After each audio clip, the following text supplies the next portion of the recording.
data prices haven't come down as yet, as operators are still waiting for the regulator to actually do the cost study to actually determine how far the prices should go down. They're not going to reduce the prices on their own whim, because as far as they're concerned, that is the necessary cost in order to be able to cover their own investment costs within the data market. You've got the role of the regulator, ICASA. They need to do the cost study to determine what the cost drivers are and to determine the extent to which the prices can come down. Same thing that they did for the mobile termination rates, where they determined the glide path to which voice and SMS could come down. So then you've got the role of ICASA. Then you've got the role of government. They actually need to get on with the process of digital migration in order for that spectrum and the 2.6 gigahertz that operators need to be released, so that operators can actually use it for their network investment and for them to operate on the 4G platform. And then operators themselves need to determine more of the best price when all of these issues have been dealt with, so that they don't fall back and say we don't have spectrum or we don't have the regulators taking their time. So then they also are still relying on this regulatory issue.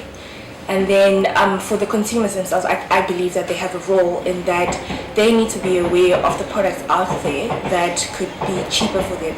The consumers have to actually try and determine what is best for them, instead of simply waiting for their operator to give them something and then be content with it.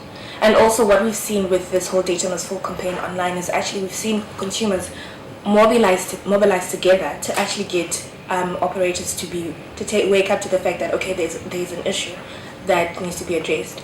And I think that's also the other thing, where you find if consumers get together and complain with one voice, or you find campaigns such as the Right to Know campaign that tries to mobilize people from lower income communities to actually assess and understand why data prices are so high, and then campaign with operators, campaign with ICASA, because there are consumer protection issues there when it comes to data costs, because it's cost and quality of service as well, where you pay for so much, but your data, consumers don't understand why data disappears.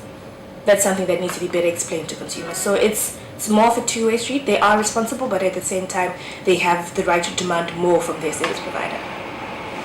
So data prices are unlikely to decline immediately, but there is scope for data prices to decrease over time.